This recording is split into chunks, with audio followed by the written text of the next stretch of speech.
Ton, tolong periksa kamar 416. 416 Sadewi ya. Katanya di bathtubnya ada darah. Serem banget. Tolong segera ya, Ton. Halo guys. Balik lagi di Adam Badru Channel bareng gua Adam Badru. Kali ini gua mau ceritain sebuah cerita yang sangat menyeramkan. Cerita ini gua dapetin dari temen gua yang bekerja di salah satu hotel yang ada di Anyer.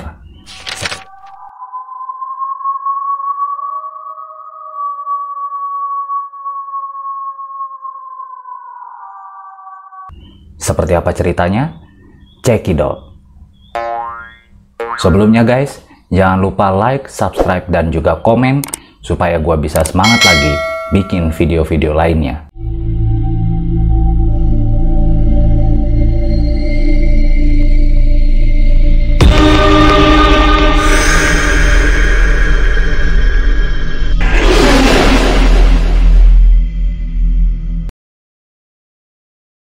Cerita ini juga pernah dikutip di Bristory, dan temen gua ini bekerja di salah satu hotel yang ada di Anyer.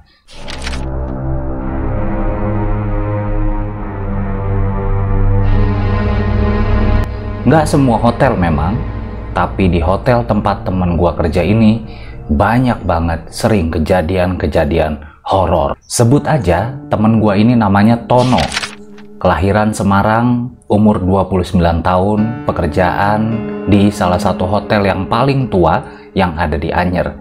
Ya, hotel paling tua, didirikan kurang lebih pada tahun 1990-an. Tono bekerja di sana kurang lebih sudah 9 atau 10 tahunan.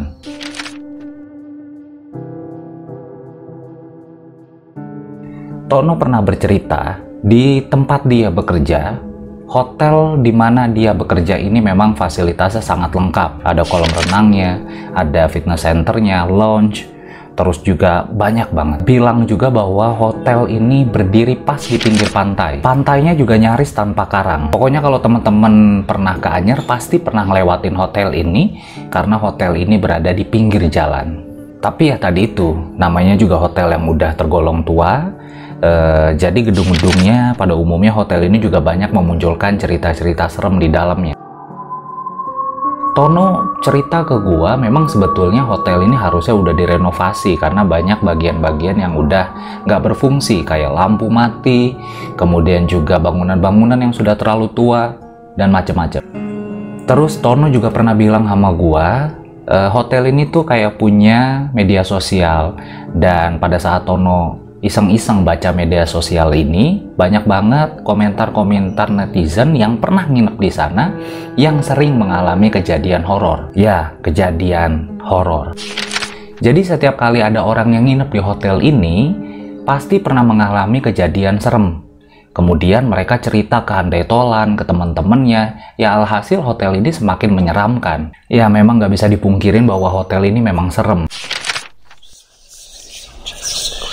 Dan juga Tono yang sudah bekerja lama dengan teman-temannya juga bilang cukup sering mereka menemukan kejadian-kejadian janggal yang serem saat mereka lagi bekerja.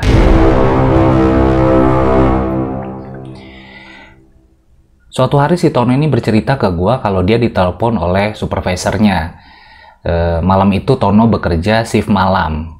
Supervisornya Pak Dewo namanya, dia nelpon Tono. Ton, tolong periksa kamar 416. 416 Sadewi ya.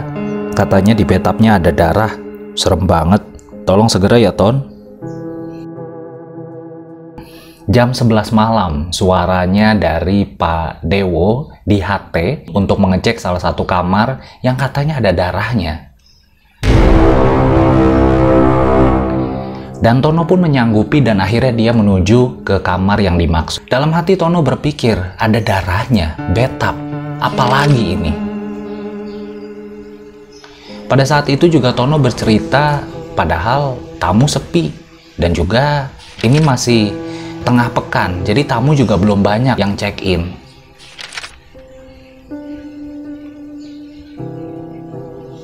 Akhirnya Tono bergegas untuk menuju ke kamar yang dimaksudkan oleh Pak Dewo sang supervisornya, dan posisinya agak jauh karena si Tono ini ada di seberang kolam renang, dan posisi si kamar ini kurang lebih ada sekitar 1 atau 2 km jauhnya dari tempat dia. Akhirnya Tono menuju ke kamar ini. Kamarnya itu posisinya di lantai 4, kemudian di paling ujung, dan posisinya lorong yang cukup gelap. Sebetulnya bukan gelap, tapi karena lampunya banyak yang udah mati dan pencahayaannya kurang. Jadi Tono langsung meluncur ke sana. Ketika Tono sampai di depan pintunya, Tono ketuk pintu dari si kamar yang dikabarkan terdapat darah di bathtubnya ini. Dan ketika Tono ketuk, nggak lama langsung keluar seorang wanita yang wajahnya sangat ketakutan. Mas, bathtub ada darahnya, Mas. Coba tolong periksa. Kamar yang ibu ini tempati memang berbentuk seperti apartemen. Terdiri dari 1 kamar tidur, terus juga ada ruang tamu, kemudian ada kamar mandi besarnya, kemudian juga dapur, dan ada teras yang langsung menghadap ke dalam laut. Akhirnya Tono coba untuk memeriksa bathtub di kamar mandi yang katanya ada darahnya. Si ibu ini kayaknya takut banget. Dari raut wajahnya tuh kayak ngelihat darah yang banyak gitu.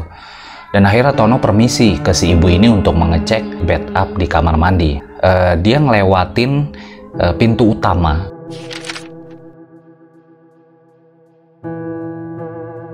Dia masuk dari pintu utama, kemudian dia ngelewatin sebuah ruangan, baru dari ruangan itu ketemu kamar, baru setelah itu kamar mandi. Jadi dari pintu utama nggak langsung ke kamar mandi. Langkahnya menuju ke kamar mandi ini, Tono ngelewatin kamar tidur utama. Nah, dari kamar tidur utama itu, Tono di luar kamar tidur utama itu ngeliat kalau di dalam kamar tidur itu ada seorang wanita lagi. 1 orang wanita lagi. Terlihat lagi menggendong anak bayi.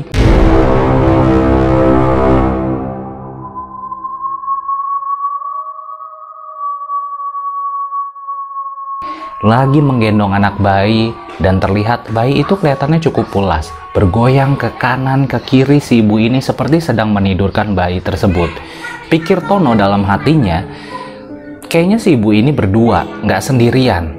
Ibu yang tadi ditemuin di depan sama ibu yang sekarang lagi nidurin bayinya di kamar. Jadi Tono berpikiran ada 2 orang.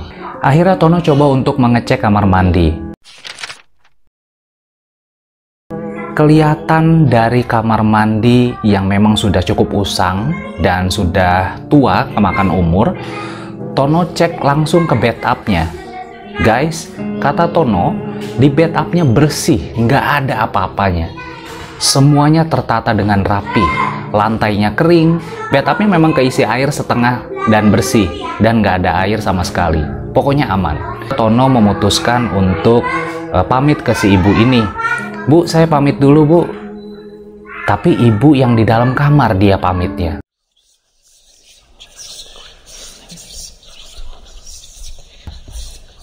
Akhirnya si Tono memutuskan setelah ngecek berkali-kali nggak ada darah, akhirnya dia memutuskan untuk kembali ke office-nya. Pada saat dia keluar dari kamar mandi, dia ngelewatin lagi kamar utama.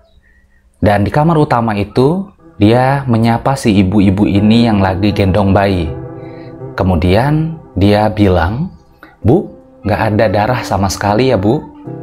Ibu, nggak ada darah sama sekali. Si ibu ini nggak nengok dan tetap menggendong bayinya saja. Akhirnya Tono pergi keluar. Pada saat di luar teras, luar kamar hotel, ternyata ibu yang tadi di awal ketemu sama Tono lagi duduk di situ. Bu, nggak ada ya, Bu, nggak ada darah, tadi udah saya cek. Lalu si ibu ini pun karena sudah merasa dicek, dan si ibu ini pun, oke mas, kalau nggak ada, kata si ibu ini, si masnya balik lagi aja ke office, nanti kalau ada apa-apa saya hubungin lagi. Udah tuh, akhirnya si Tono memutuskan kembali ke office. Baru aja 1 menit Tono nyampe di office, dan kayaknya baru duduk ya, baru nempel tuh dia di kursi, tiba-tiba di HT suara Pak Dewo nelpon lagi. Ton, halo Ton, kamu udah bener belum sih ngeceknya? Itu kok si ibunya bilang masih ada darahnya. Udahlah, kalau kayak gitu dipindahin aja ke kamar yang lain. Dia daripada cerewet begitu dipindahin aja ya, Ton. Ada darah lagi. Ada darah lagi, Mas. Mengucur dari keran ketika saya berendam. Merah, pekat, dan berbau. Ini hotel gimana sih, Mas? Kok bisa kayak gini? Begitu kata ibu itu dengan wajah yang nyaris menangis. Dan akhirnya Tono pun meminta maaf kepada ibu itu dan akhirnya Tono mengantar si ibu ke kamar yang baru.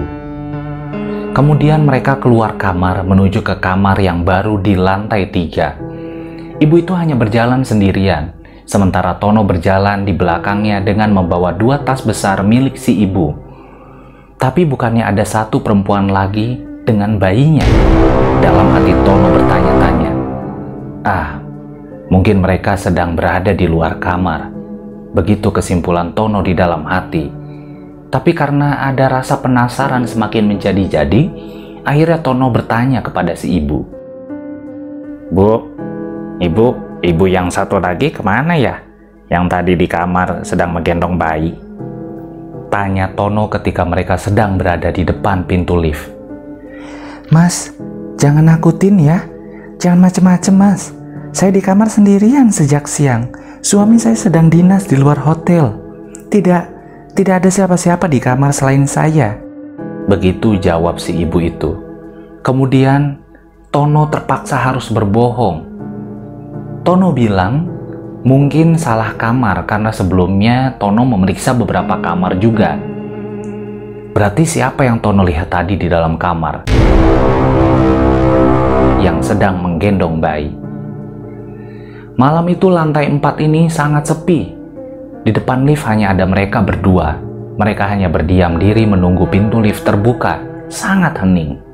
Dalam proses menunggu itu, entah mengapa seperti ada yang mendorong Tono untuk memandang jauh ke ujung lorong sebelah kanan tempat kamar 406 tadi berada.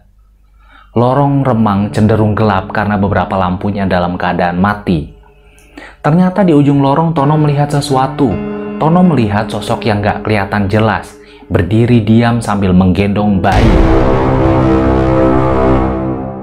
Sosok itu terlihat sama dengan sosok yang Tono lihat di kamar 406 tadi. Tono terus memandang sosok itu, yang semakin lama semakin menyeramkan karena badannya mulai bergoyang pelan seperti layaknya ibu yang sedang menidurkan bayinya. Sementara itu, ibu yang sedang Tono antar ke kamar yang baru ini tetap diam menatap pintu lift. Pintu lift nggak juga kunjung terbuka. Tono semakin gelisah ketakutan. Tono semakin ketakutan ketika melihat sosok yang sedang menggendong bayi itu terlihat mulai bergerak dari ujung lorong, berjalan perlahan mendekat ke lift tempat mereka berada. Sosok itu semakin dekat dan semakin dekat. Semakin jelas Tono melihat bentuk dan wajahnya di dalam remang cahaya lorong antara kamar. Sangat mengerikan. Sampai tiba-tiba, syukurlah pintu lift akhirnya terbuka. Buru-buru mereka masuk ke dalamnya. Kemudian sang ibu ini bilang ke Tono untuk minta diantar ke lobi saja. Dia mau menunggu suaminya saja sampai pulang di lobi, ucap ibu itu. Tono pun bertanya, kenapa bu? Serem mas, kata si ibu ini. Saya nggak berani.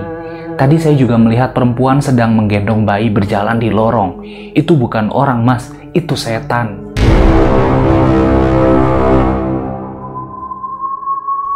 Kata ibu itu lagi dengan suara gemetar.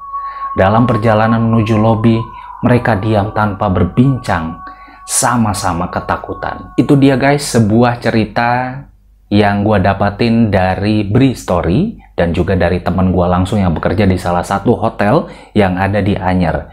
Tapi intinya ini bukan semua hotel yang ada di Anyer, hanya ada beberapa hotel saja. Dan gue nggak sebut nama hotelnya supaya tetap rahasia. Dan juga buat kalian yang mau main ke Hotel Anyer, nggak ada masalah, semua hotel aman-aman aja, hanya ada beberapa aja. Dan guys, kalau kalian suka dengan video ini, jangan lupa like, subscribe, dan juga komen, supaya gue lebih semangat lagi untuk bisa membuat video-video cerita horor lainnya. Gue Adam Badru pamit, stay awesome.